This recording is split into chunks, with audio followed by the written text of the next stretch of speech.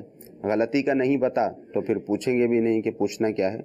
تو اگر مطالعے میں کتابیں رہیں گی، مسائل شرعیہ بھی معلوم ہوں گے، تو انشاءاللہ عز و جل پھر مزید پوچھنے کا بھی ذہن اور ایک بنے گا. بہت بڑا ذریعہ نماز کو سیکھنے کا، کتاب تو پڑھنی ہی پڑھنی ہے، نماز کے احکام بھی.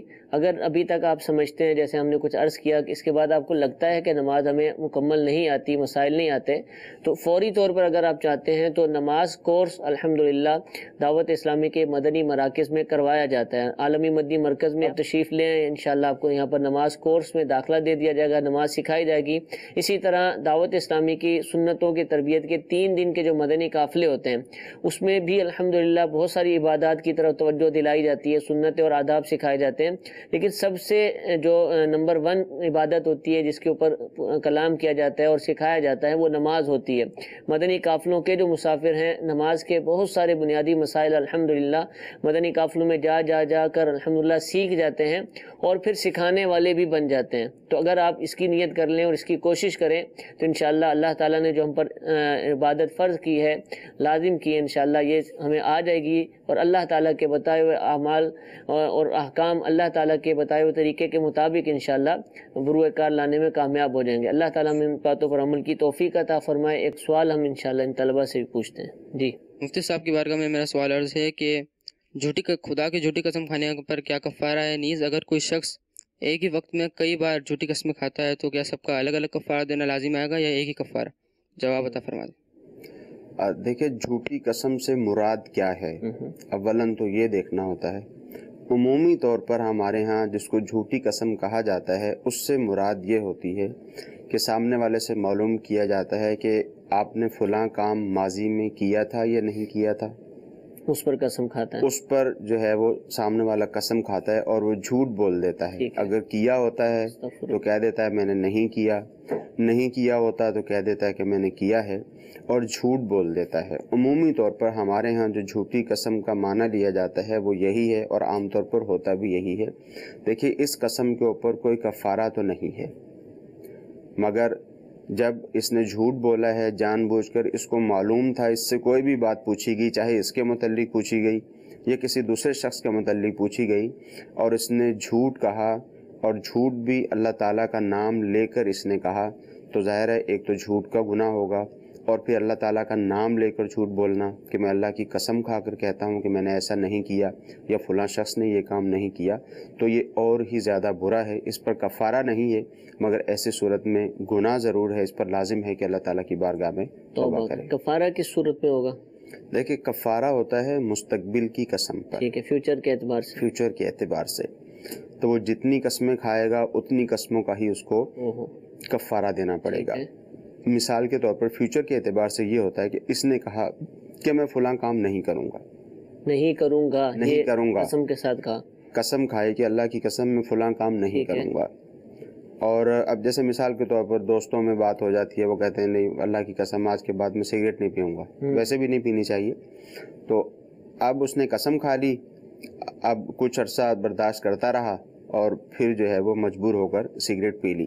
اب اس نے کہا تھا کہ میں سگریٹ نہیں پیوں گا، اللہ کی قسم کھائی تھی، تو اب اس کے اوپر کفارہ لازم ہوگا۔ دوستوں میں تو مذاق میں کھاتے ہیں تب بھی کفارہ دیکھیں مذاق میں ہو یا سیریس ہو، کسی بھی اعتبار سے ہو، جب یہ قسم اس طرح سے کھائے گا تو اس کے اوپر کفارہ لازم ہوگا۔ ٹھیک ہے، قسم کے حوالے سے الحمدللہ بہت سارے سلسلے ہم نے کیے، بے شمار سلسلے، بالخصوص پورے ہم نے الحمدللہ اس دوران قسم کے حوالے سے کیے ہیں۔ آپ دعوت اسلامی کی ویب سائٹ سے دارالفتاح اہل سنت کے جو ہمارے سلسلے ہیں اس میں قسم کے حوالے سے سلسلے تلاش کر سکتے ہیں۔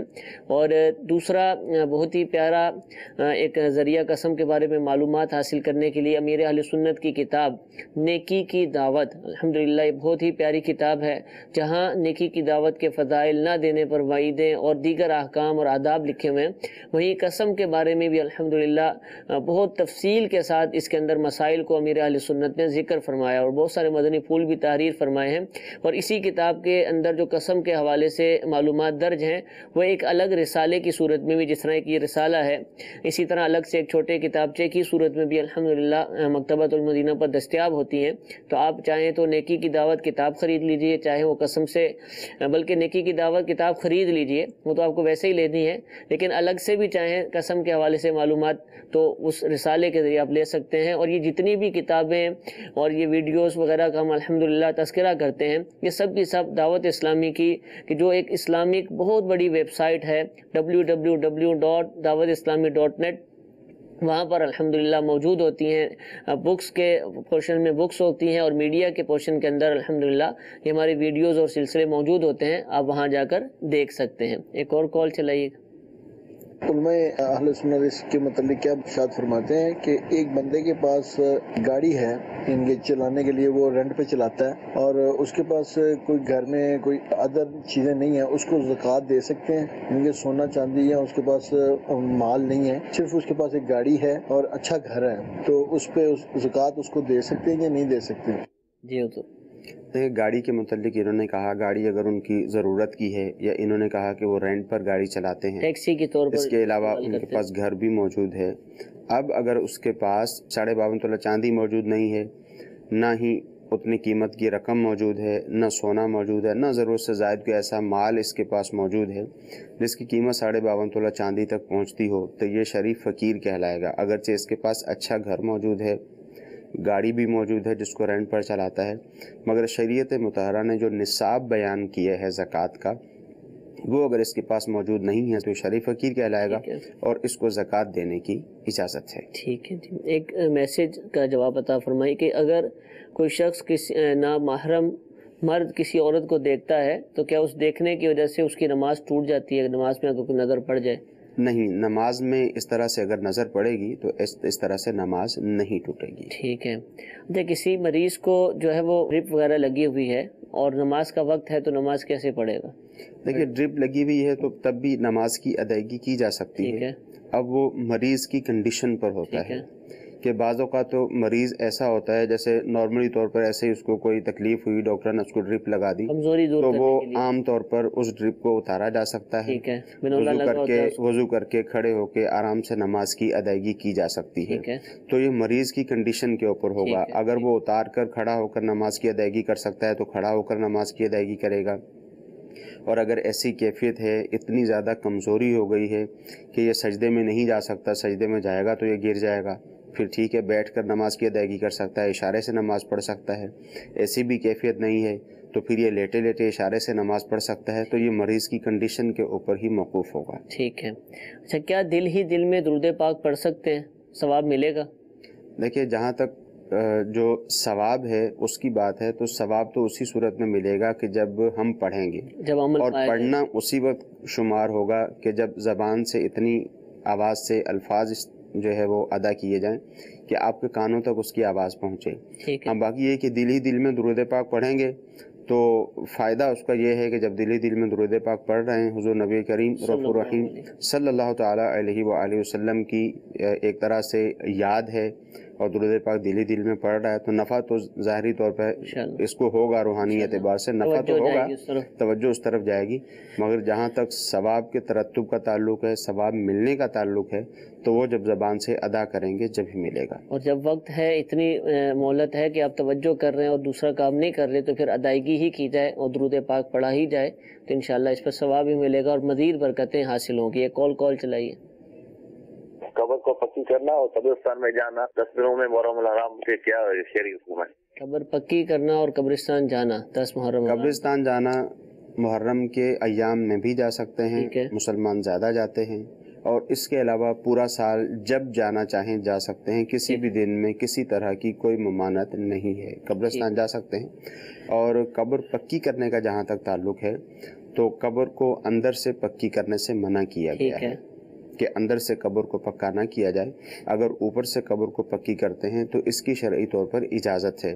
اور بعض اوقات ایسا بھی ہوتا ہے کہ بعض زمینیں ایسی ہوتی ہیں کہ قبر کو جب کھودا جاتا ہے تو دیواریں اینٹیں وغیرہ لگانے کے بغیر ٹھہرتی نہیں، تو ایسی صورت میں یہ اجازت بھی دی ہے. اگر کچی اینٹوں سے کام چل سکتا ہے تو وہ لگا لی جائیں، وہ تو کچی اینٹیں ہوتی ہیں. اگر اس سے بھی کام نہیں چلتا، اگر بیچ میں بھی پکی اینٹ لگانا پڑتی ہے تو اس کی شرعی طور پر اجازت ہے، مگر اس کے اوپر پھر مٹی وغیرہ کا لیپ کر دیا جائے. ٹھیک ہے، پلاسٹر کر دیا جائے مٹی. جی ٹھیک ہے. محرم الحرام میں اگر روزے رکھنے ہو تو ان کی نیت کیسے کرنی چاہیے؟ محرم میں کوئی روزے نفلی رکھتا ہے؟ بالکل، محرم الحرام میں اگر کوئی شخص روزے رکھنا چاہتا ہے تو یہ ایک نفلی روزہ ہے اور نفلی روزے کی ہی نیت کی جائے گی. ٹھیک ہے. اور اب جب یہ نیت کرے گا، ایک تو نفلی روزے کی نیت کرے، اس کو خود کو تو ثواب ملے گا ہی، اس کے ساتھ ساتھ یہ امام علی مقام امام حسین رضی اللہ تعالیٰ عنہ اور آپ کے جو رفقا تھے جو شہید ہوئے جو ان کے ساتھ موجود تھے ان کے اصال ثواب کی نیت کر لیں. ٹھیک ہے. ایک آخری کال سلسلے میں شامل کرتے ہیں. جی میرا سوال تھا کہ جیسے ہم لوگ نارملی استعمال کرتے ہیں سید نام، سید استعمال کرتے ہیں، وہ ان کے لیے جو سرکار صلی اللہ تعالی علیہ وسلم کی آل سے منسلک ہوتے ہیں، لیکن یہ سیدنا حضرت جبرائیل علیہ السلام کی طرح جو ان کے سلسلے سے جو سید استعمال کرتے ہیں، ان کا کیا سلسلہ ہے؟ بلکہ ایک دوسرے کو بھی بعض دفعہ کہتے ہیں یا سیدی پکارنے کے لیے، تو یہ تو سید تو سادات کرام کے لیے ہوتا ہے، احترام کے لیے. سادات کرام کے لیے جو سید کا لفظ استعمال کیا جاتا ہے، معنی اگرچہ وہاں بھی سردار کے ہی ہوتے ہیں مگر وہ ایک نسب ہے. ٹھیک ہے. ٹھیک ہے، وہ ایک ذات ہے، وہ ایک نسب ہے کہ حضور نبی کریم صلی اللہ تعالیٰ علیہ وآلہ وسلم کی صاحبزادی اور پھر حضرت امام حسن اور امام حسین رضی اللہ تعالیٰ عنہ سے وہ نسب چلا ہوا ہے، اس اعتبار سے اس کو سید کہا جاتا ہے. اور عام طور پر کسی کو سید کہہ دیا جاتا ہے یا صحابہ کرام علیہم رضوان کے نام کے ساتھ بھی سیدنا لگا دیا جاتا ہے. اسی طرح حضرت سیدنا جبرائیل امین علیہ السلام کے نام کے ساتھ بھی لگا دیا جاتا ہے. تو یہ ادب اور احترام کے طور پر لگایا جاتا ہے. اور جو سادات کرام کے ساتھ لگتا ہے تو وہ نسب کے اعتبار سے لگایا جاتا ہے. یہ بھی ہمارے شاید پاک و ہند میں ہی سید کا لفظ سادات کرام کے لیے استعمال ہوتا ہے، تو میری معلومات ہیں. اور عرب وغیرہ میں اس کے لیے دیگر الفاظ؟ جی عرب میں یا دیگر ممالک میں دیگر الفاظ استعمال کیے جاتے ہیں، اور یہاں ہمارے ہاں سید کا لفظ استعمال ہوتا ہے. جزاک اللہ. الحمدللہ سلسلہ آپ نے ملاحظہ فرمایا، بہت سارے امور پر ہم نے الحمدللہ مفتی صاحب سے سوالات کیے، ہمیں جوابات ملے. بالخصوص ایک چیز کہ جو ہمارے ہر سلسلے کے اندر ہوتی ہے وہ ہے نماز کے مسائل. کوئی بھی سلسلہ شاید ایسا نہ ہو کہ جس میں ہمیں نماز کے حوالے سے پوچھا نہ گیا ہو اور ہمارے مفتیان کرام نے جواب نہ دیا ہو. یہ طریقہ بھی اچھا ہے کہ علماء کرام سے پوچھا جائے، مفتیان کرام سے سیکھا جائے، لیکن اور بھی ذرائع بالخصوص جو پڑھ کر بنیادی مسائل کو سیکھنا ہے، یہ بھی ہمارے لیے نہایت ضروری ہے. اس سلسلے میں عرض کروں گا کہ امیر اہل سنت کی کتاب نماز کے احکام، جو کہ انگلش کے اندر لاز آف صلاۃ کے نام سے اور دیگر زبانوں میں اس کی ٹرانسلیشن موجود ہے، آپ اس کو حاصل کیجئے، اس کو اپنے گھر میں رکھیے، پڑھیے. انشاءاللہ عز و جل اس کی بہت زیادہ برکتیں نصیب ہوں گی. اللہ تعالیٰ ہم سب کو 5 نمازیں با جماعت مسجد میں ادا کرنے کی توفیق عطا فرمائے. اسلامی بہنیں یا جن پر جماعت واجب نہیں ہے وہ اپنے اپنے مقامات پہ گھروں میں باقاعدگی سے نماز ادا کریں. اللہ تعالیٰ ہم سب کو عمل کی توفیق عطا فرمائے. آمین بجاہ النبی الامین. صلو علی الحبیب صلی اللہ تعالی علی محمد صلی اللہ علیہ وسلم. نہ جانے مسائل تو علماء